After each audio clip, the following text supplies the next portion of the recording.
Mr. Grow It. From the Stash Podcast. Are you a grower? Are you tired of lugging around too many bottles? Is it too expensive? Is it so confusing? Tired of reading feed charts? Well, guess what? There is an easier way. Introducing the Stash Blend. You can now get your bag of Stash Blend premium additives that you can add to your garden using just about any base nutrients. Go to stashblend.com and get your order today. A huge shout out to AC Infinity. They recently released their humidifier. This is an easy top fill system that allows you to adjust the moisture levels from the outside of your tent. It connects to the controller 69, which makes things so much easier to use. You can follow it on your app. You can see it from outside the tent without ever having to step inside. If you head over to acinfinity.com, use promo code THESTASH15, you can save a few dollars off not only the humidifier, but all of their products. And while you're at it, thank them for being a sponsor of today's video. What's up, boys? Fellas, what's going on? It's good to see you guys, man. Another week. Back Another for week epi. cold for most of us besides Chris. Yeah. It's probably cold for you. Like, it feels cold. Like, once you get used to it, you don't have East Coast blood anymore. Only once in a while do I hear that accent come out. You're pretty much West Side. No, Unless you I ask him agree. Unless you ask him what he saw. Well, it's like 40, that he saw something. He saw something. Yeah. Saw it. But it's Oh. 49 or 50 degrees for you, and you're like, oh, and I'm like, dude, let's go. He was outside sunbathing one day out there. I was tanning in He January. literally was tanning. Yeah. This year. Yeah. December does get cold, but it's like, for those that don't know, I live in Las Vegas, so like we're known for like 100-degree temps, June, July, August, and then it doesn't really snow here. It does like once a year, really, and then it's gone in the morning. You know what I mean? Like it just dries up. There's no plows here or anything like that. So, but it does get cold. It's like No plow zone. at least cold for me, right? So it's like you're right. I'm no longer a cold-blooded. Nope. No It's more like East Coast. 50 degrees out, drops down to 40s or 30s Fahrenheit, and that's cold for me. Like That's cold for, I feel like, anybody, but Pigeons is a little different. That boy's super northern. Because when we, like not the last time, when we came down for MJ BizCon last year, it was cold, man. Like, I went down there very ill-equipped. I had a sweatshirt, is what I brought, period. And I didn't realize I needed a coat because we were down at Fremont. And I'm like, oh my God. Like, even though we're, closed in, I was still cold, man. And I had full winter gear. Yeah. Because I had to get to the warmth. I had to travel through the cold to get to the warmth. And in order to get to the city, you got to bundle up. And that was the downside too, because when I arrived in Vegas, I still had my winter coat on and a sweater, and I ended up smashing my phone because I dropped it because I was sweating so much, and I dropped it twice in the same amount of time. Yeah, big bringing snow boots. He brought the ice scraper to scrape on it. Yeah, Me and Wink got back, and it was like horrible blizzard, and we have no coat, and we're just wearing sweatshirts. I'm like, oh, my vehicle's been sitting for a week. I'm like, man, that was stupid. What kind of science did we use for that mentality? Like, Packed if you were going to the Caribbean or something. yeah, it's like, and then we didn't think we were coming back to Michigan. yeah. We're just gonna Like, I be don't know what my just thought process dropped was. from a helicopter to your home in a bubble, Right back into my bed. into your just warm covers. Yeah, wouldn't that be I nice? don't know what the logic was there, man. Sometimes you just think with that bro science mentality, man, and I am a broticulturist specialist. It's what I do. And I didn't think that it was going to be a factor. I'm like, well, we're leaving. Yeah, it's November, but we're going to Las Vegas. So everything else is irrelevant. So the rest of the world will warm up while It'll we're warm there. up back home. I'll bring Once the heat we hit- home. Once our feet touch the ground. Yeah, that was dumb. And Yeah. now I know not to do that. Yeah, I consider myself a broticultural technician as well. As you guys may have noticed when you clicked on this episode, bro science and some of the tactics we've tried. And Chris kind of brought up this reasonable idea before we started into mentioning what is bro science. So that's a good question. Well, Bro Rob's got science the is like- definition up, right? You pull that There's up a or what? definition We figured it out. Yeah, we figured it out. that we're gonna make. It's practices that are based on anecdotal evidence and personal experience rather than rigorous scientific analysis. Okay, and while I may have butchered the beginning of that, maybe I consumed a little bit. Oh, but the point is, Can't tell you.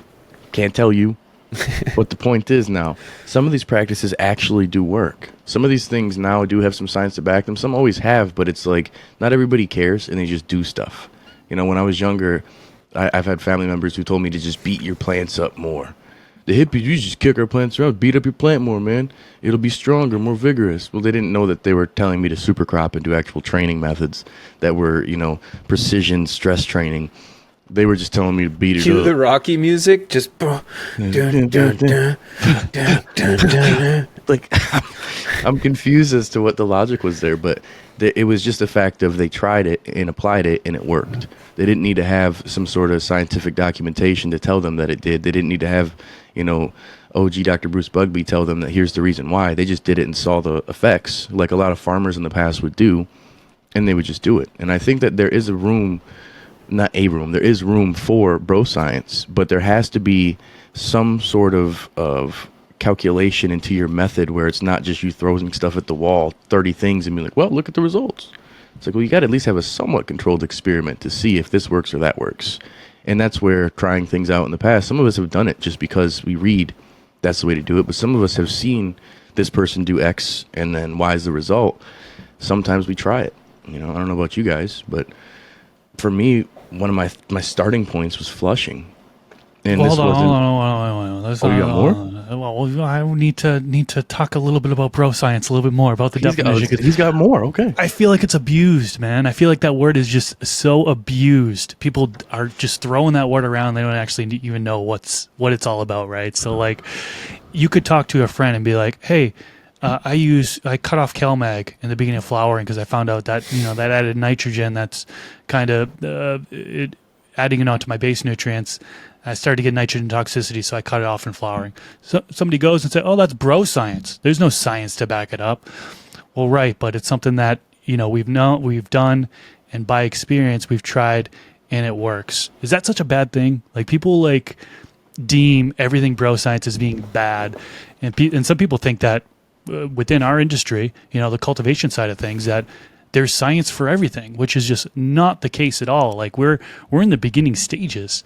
It's still Schedule 1 in the U.S., and we really aren't able to research it. It's what we're going to uncover in the next 5, 10 plus years as far as actual studies behind it is going to be pretty mind-blowing. Right now, we're in the bro science stage.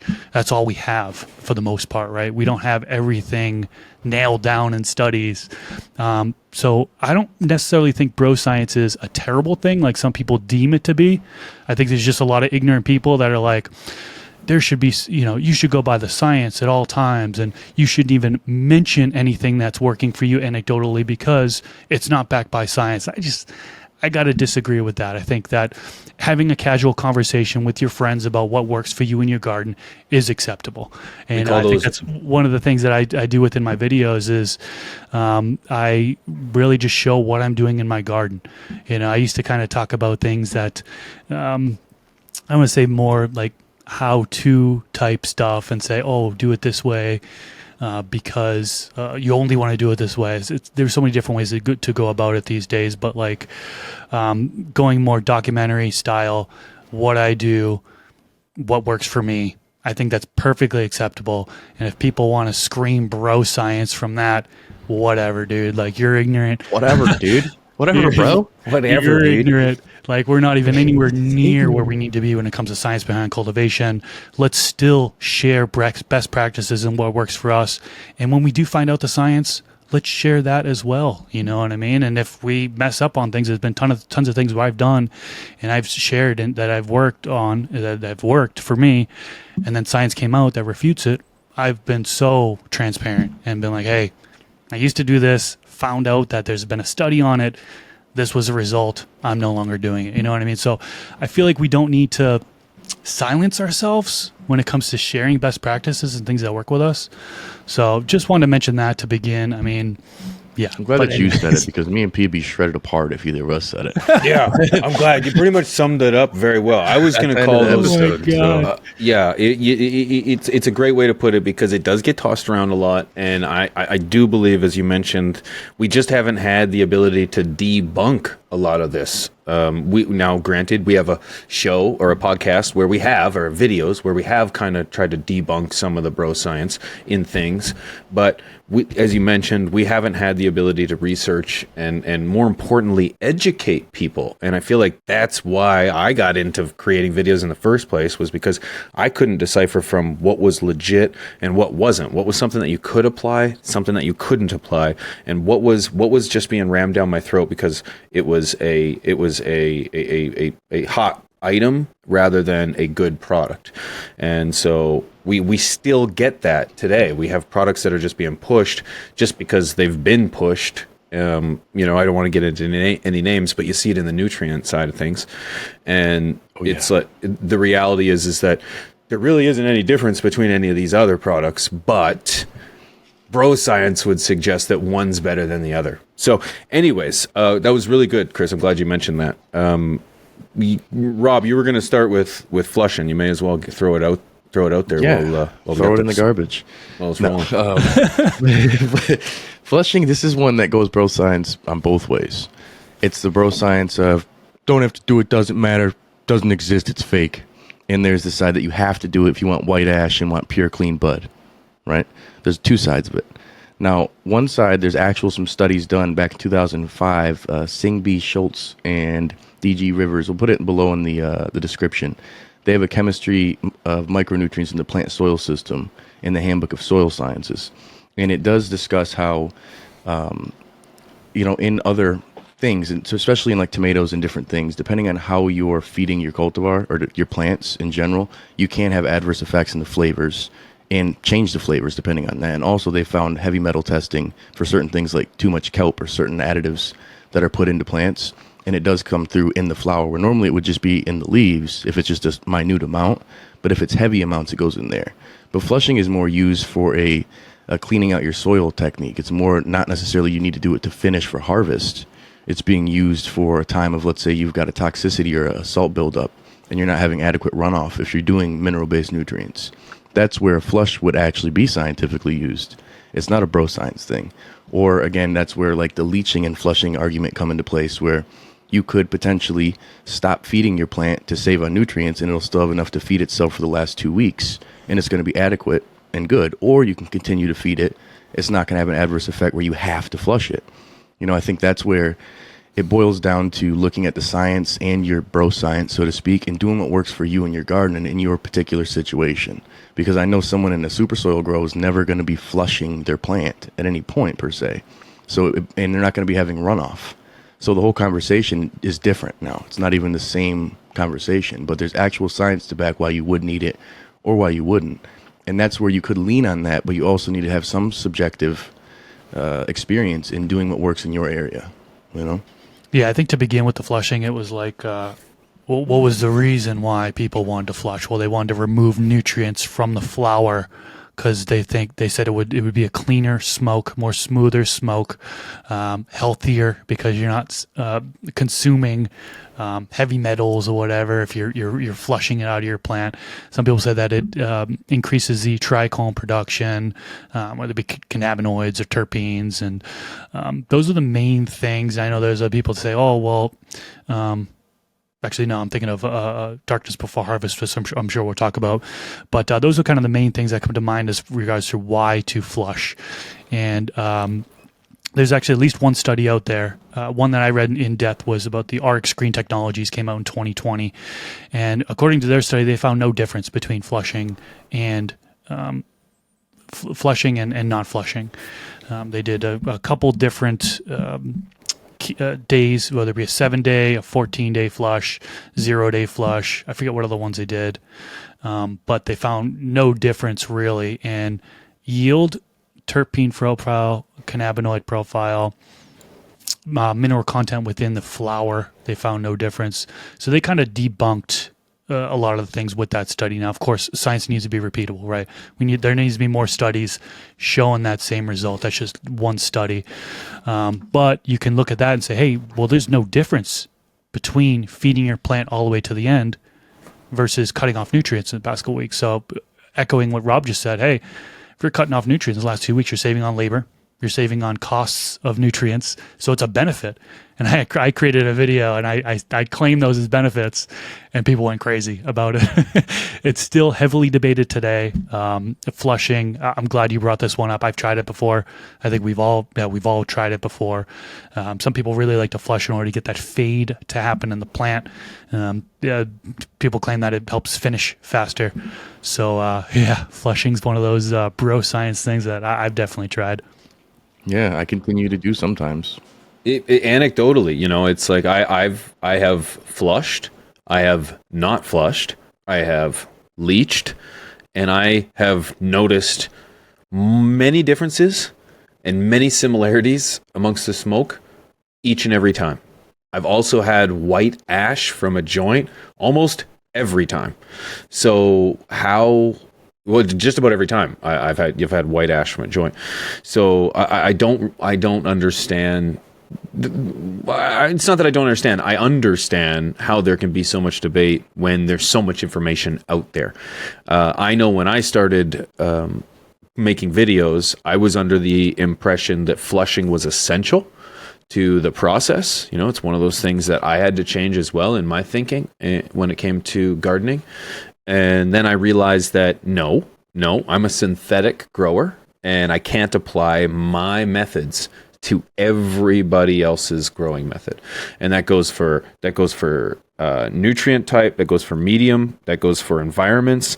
I came across an individual when I was going through a garden tour through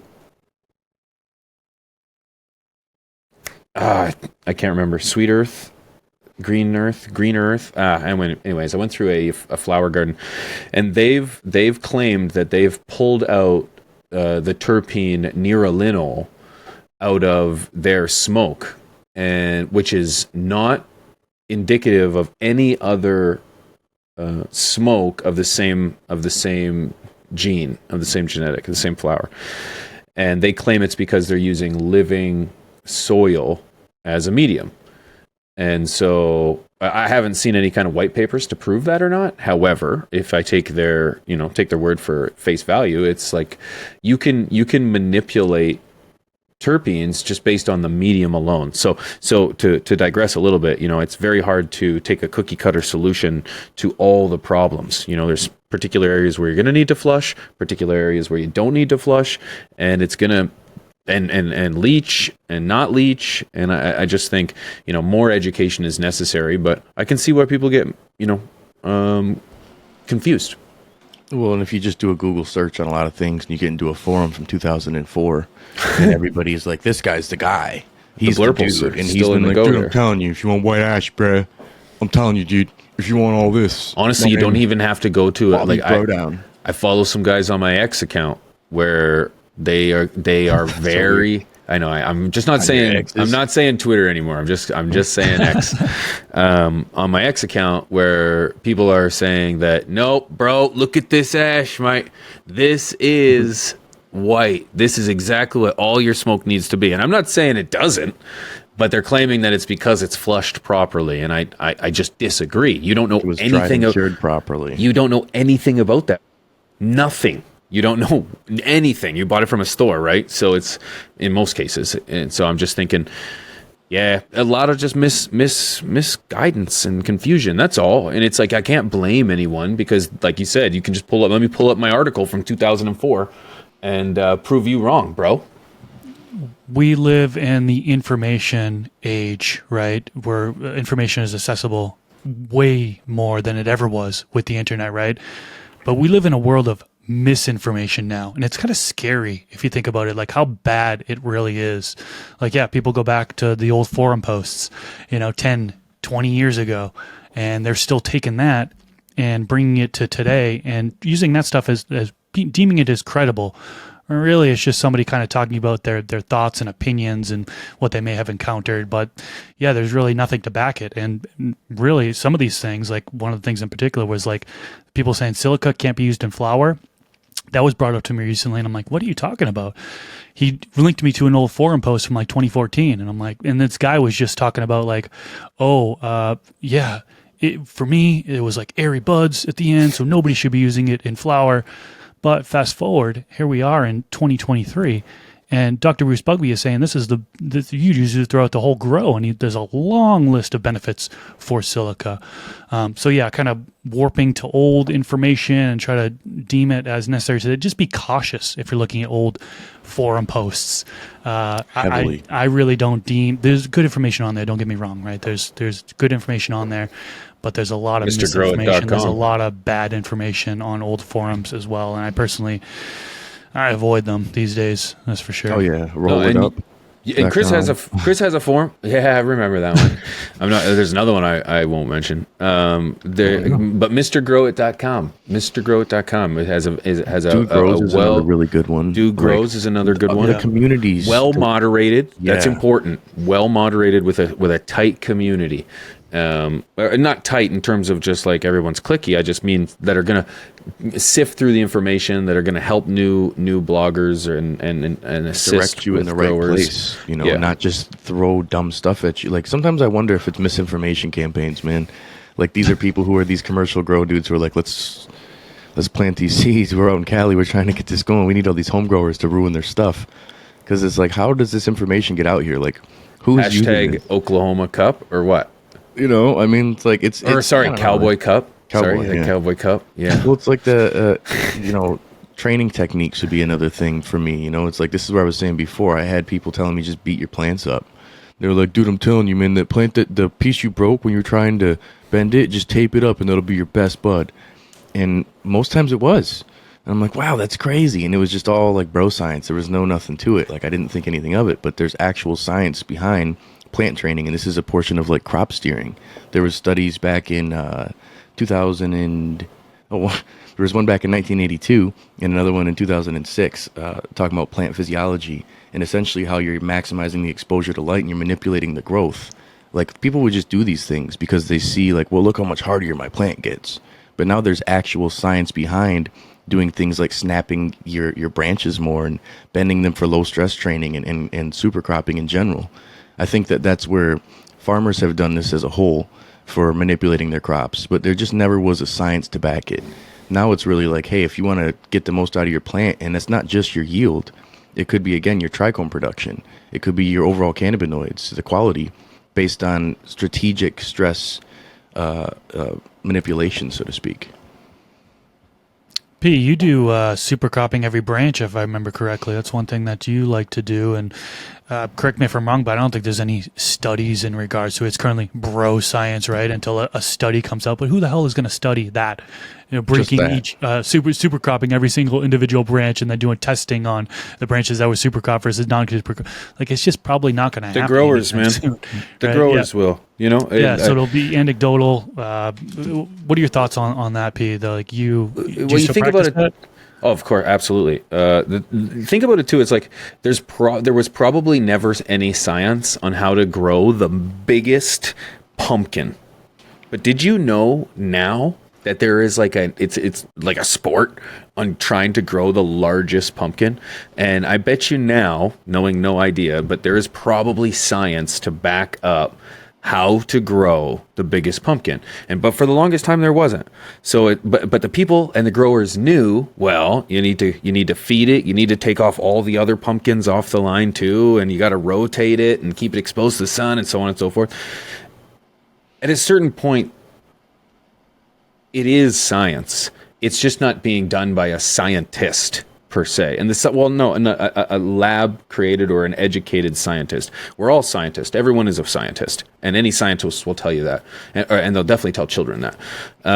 Everyone is a scientist, and I feel that when you can repeat the same effect over and over and over and over and over and over again, it kind of speaks to the idea that it certainly works.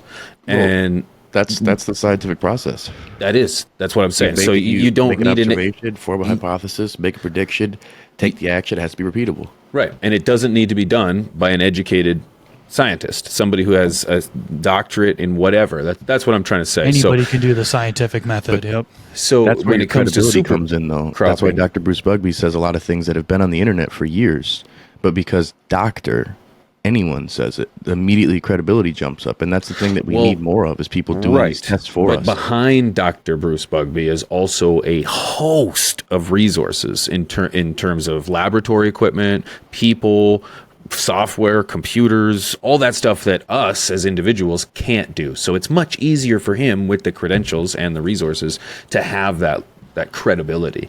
But yes, to digress, super crop every plant or every branch works well. It seems like it's applying training to a micro level. Rather treating each and every branch like it's the plant and honing it into your liking. But to just quickly, we're discussing bro science that has, or science that kind of, or things that we did that turned into be science that was bro science. But I just did a whole bunch of shit that didn't work when I started. I remember growing with CFLs, which work relatively well, but will get you almost nowhere. I tried to do supplemental lighting in terms of like adding it to the bottom of the canopy, thinking that I was going to get all those little larfy buds to like swell up and be like the colas on top. To a point, maybe because I didn't have enough lights on top, that the ones on the bottom were doing something, but not to the effect that I really thought they were. With today's lights, with the power that I'm getting out of these bar styles, it's like the idea of supplemental lighting, I don't think it's really that necessary in regards to just adding additional lights to the bottom of your plant. For supplemental lighting, sure, in certain circumstances, but I mean adding to the bottom of the canopy. Remember, like especially lining. the weak branches that had no training and weren't treated well initially, because Right. that's where I can never say the word photomorphogenesis. So essentially, it's how the plant's response to the light is, right? If you don't have the equal plant, the light penetration since day one to then, that bottom area is just weak and wispy. As where if you immediately low stress train and get your plant flat and pancaked out, you will be able to get all those areas as tops. But then you don't need the supplemental lighting at that point. But I do feel like lighting that goes into something I don't have on my list, but also makes sense, is lighting. Everyone was on the wattage. Watts. I need 1,000 watt HPS. That's the best way to run it. You're going to get the most yield, everything. Well, now science is starting to show about efficacy and efficiency and about how much basically your PAR is. Like we're measuring, instead of based on lumens was just the number one thing, now we're measuring on micromole per joule. Basically how much light the plant can take in and how it's absorbing it in the infrared and the actual type of lighting, versus at one point we were just bigger is better.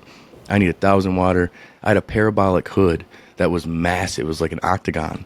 It was massive, and I thought, oh, because it's bigger, it's better. And it's like, well, yeah, I'm spreading out the light the light width, the footprint, but my penetration is getting weaker because it's just wider and higher up. I'm trying to cover more ground, but I get it closer, it'll burn. As we're with LED technology, we're seeing just overall better production in the cannabinoids. Maybe not in the yield of the plant material, but cannabinoids are better with a lot of these new age lightings. Just is what it is. It's nice having that maximum or that full spectrum throughout the entire process of grow. It's huge too. LEDs can do that. HPS and HID couldn't do, or metal halide. What's the name? HMS. Yeah, I'm sorry. HID. I'm so far removed. HID together. I'll just lump them all up.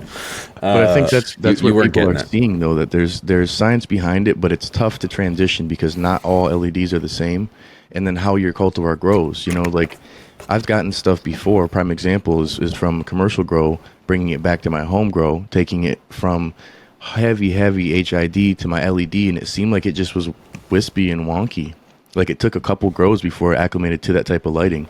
And I do feel like that's because when you're pushing it so heavily, you may sacrifice other areas, and this is all bro science, but the plant makes up for it. Plants are vigorous and resilient, and they're going to be able to make it through, but then they're going to sacrifice some things like trichome production or like overall cannabinoids, but that plant will still grow strong and hardy. So where the science has come in is just seeing that how the light affects the cannabinoids now versus affecting just the plant. And so people who are more into rosin and into extracts and terpenes as a whole, they're really starting to see that there's a science between heavy, big lighting versus adequate, proper lighting for that cultivar. And so, like, in the past, it was never that. When I hear somebody's LEDs, we'd laugh. Like, pfft, you're growing dandelions, bud? You know, like, we got 1,000-watt HPS. Boom, let's go. I got Gavitas, son. Can we call the whole blurple phase bro science or no? Kind of, that people said that blurple lights don't work even because people still grow with them and they still work. They're still going strong, yeah. In some cases. Yeah. They worked for me for a couple years, man, you know? Yeah. Targeted spectrum, right? It's blues and reds, and now everyone's going towards the white light, you know, so... Go to the light. Is it bro science as far as using those lights? Time will using tell. them with success, you know. Let us know in the chat. If you're listening, hop over on YouTube or go to fromthestash.com. We got an area there for commenting. Let us know. Or even tweet it or X it to us. It's still called a tweet. It says tweet right there. It's a tweet post. it to us on X. It's a post on X. It's just so when weird. you go to do it, it says tweet. It is so weird. I know. It does. I'm waiting for them to tweet. change the name back, you know. It feels like it should be, Elon Musk man. has just been trolling, just like... You just had like such a perfectly formulated algorithm, like rhythm to things, and then now there's just confusion. Yeah. But he just needs to figure it out. But I'll continue to post to my X. Well, It's a weird thing to say. Could really start a lot of arguments. Another one I have on my list is curing. That's been science for a long time, but it's been bro science for most people because still a lot of people don't really cure much, or they cure for crazy amounts of time because they read a DJ Short article about how he cures for 6 months to a year. And I think that's where science is already there. There's been stuff that's been around since 1996. There's a study, the volatile oil composition of fresh and air-dried buds of cannabis sativa, Journal of Natural Products. This was back in 1996. And now that we're getting science about terpenes and the volatility of terpenes and the room conditions of where you do dry and cure, the science is getting even further. And I think that people are seeing that to get the proper effects from a cultivar, you do need a proper cure. Before it was just like, if you want dank, you got to do it. And so then someone would do it for 30 days, they just burp their jars and they're like, man, it still is like the same, like myself a few times. And so that immediately was bro science to me. I'm like, psh, I don't got to cure for 30 days, cure for 2 weeks, cure for whatever. But I think that's where when you're testing your moisture content or when you're doing the scientific approaches where you're testing the cannabinoids, you can actually see the difference in the effects of that cure and how long of a cure makes the difference for these specific terpenes. Those percentages will differ and they'll diminish in other areas and increase in other areas over time with curing, which is crazy to see, depending on what you're looking for. Yeah, there's been a lot of recent studies about drying and curing, and got to give credit where credit is due. Dr. Allison Justice and Dr. James Faust. And I actually talked with Dr. Allison Justice earlier this year. We met in person at a conference, and the research that she's doing and he's doing is next level. I wish I had everything, my head wrapped around everything, was able to present it here today for you guys, but I don't think a lot of the white papers are completely written yet. But things that I'm hearing is stability in the dry is much more important than we think. So for those folks that are drying in grow tents, and you have those swings with temperature and humidity, your overall result isn't going to be as good as a stable drying and cure, right? So if your pinpoint accuracy at a certain temperature, humidity or dew point, if you go by that, you're going to have better result as far as potency. And again, I don't have all I don't even think the white paper is written on it. I've just heard through the grapevine here. But this is an area where it's very exciting. I mean, we're already found out that the off-gassing that happens during the cure, right? Ethylene is off-gassed. CO2 is off-gassed. We're seeing the terpene profile change. They're now measuring that and seeing the differences. Some of the terpenes they're not even seeing are visible in reporting, but they're seeing off-gassing happen at very minuscule amounts, apparently. So again, I don't have my head wrapped around everything that's going on, and can't really report out everything that's happening in regards to research. But if you are interested in learning more about drying and curing and the current research, I highly recommend checking out Dr. Allison Justice, Dr. James Faust. Dr. Bruce Bugby has some good information on that, particularly in Utah State University. There's a cultivation certificate course that I went through, and I think there's 2 different or 3 different presentations, and they're breaking down the science. And there's still so much more to learn in regards to it, but what we know today is way more than we knew just a year ago. So it's advancing quite a bit. I plan to do a whole video on drying and curing kind of once I learn a little bit more about it, and I can really turn everything into layman's terms and kind of present it a little bit better. But it's exciting to me. It's really exciting. And I think we're going to see a huge change in the future to where drying in tent is going to be the old school method. No, people are going to be going towards controlled containers, whether it be a smaller container or just better controls of temperature and humidity within those containers. But yeah, I have a feeling 5 years from now, 10 years from now, majority of growers aren't going to be growing in drying in a grow tent. Well, I think if they are, they're going to be treating it like they're growing a plant while it's drying. They're going to be having their dehumidifier, humidifier, all these things. VPD. And now it's literally is your now being VPD talked now is a about factor in your in your drying. Yep. That's where science is making it so it's helping those of us who've already been trying to follow in these 60-60 rules and these certain things.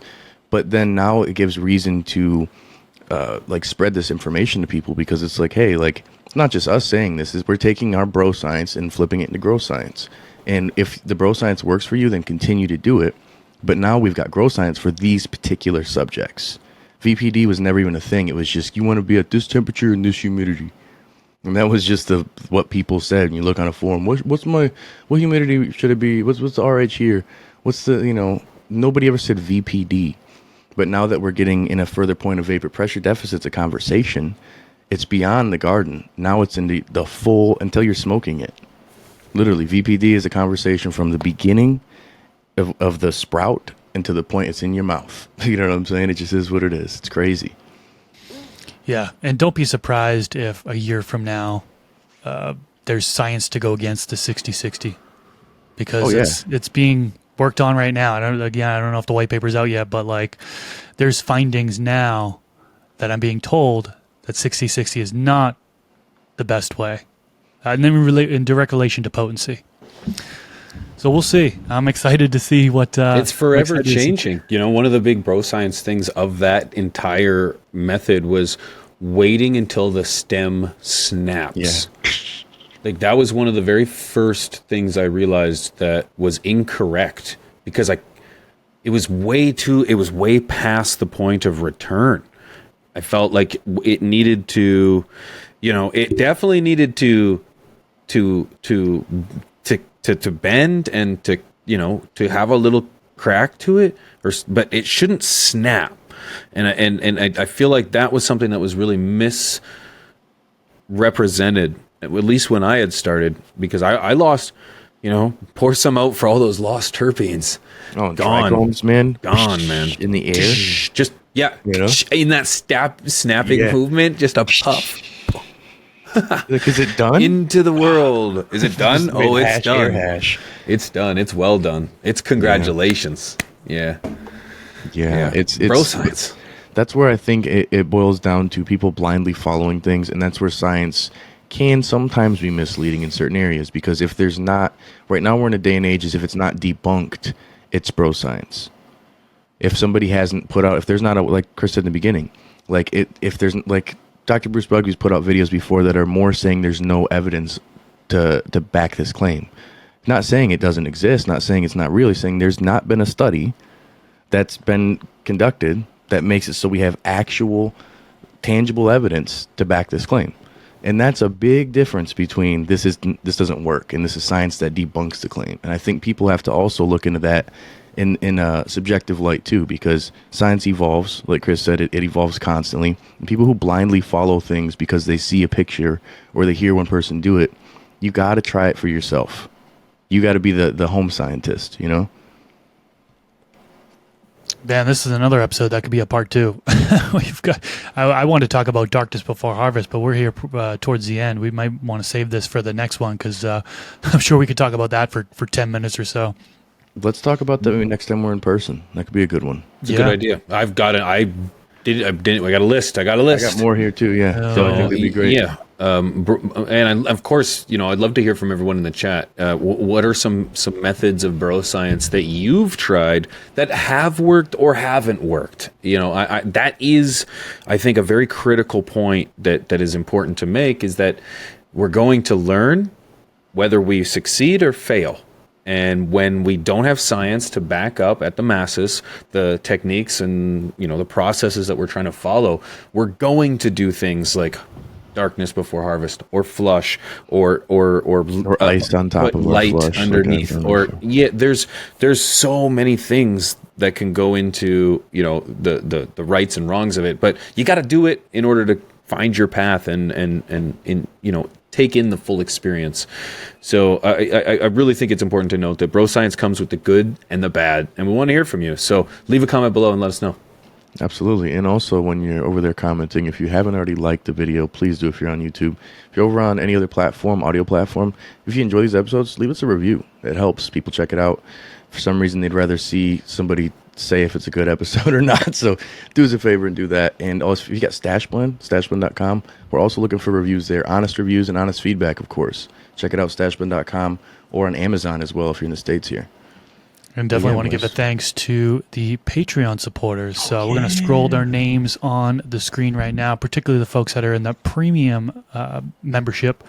Thank you so much for your support. It definitely helps us continue these. We're able to make these episodes because of your support. So thank you so much. Patreon.com/FromTheStash. It'll be linked down in the YouTube description section below. So there's several different tiers there. We're actually going to be doing we got to do our live stream for Patreon coming up here. So if you're in the VIP or the premium membership, you can be a live stream, which is kind of more intimate. We can do more, I don't say one-on-one, but like interactive. Yeah, you get a chance to kind of speak and have a discussion with us more closely. So yeah, again, check that out. And yeah. Thank you, guys. We really appreciate it. Go ahead, Rob. See us out of here. Well, with that being said, it's your boy Rob from this show and CLtv. Mr. Groet, also known as Chris, if you're his homie or if you just watch the show enough. Pigeons 420. We'll see y'all next time. Peace. Peace out, guys. Peace.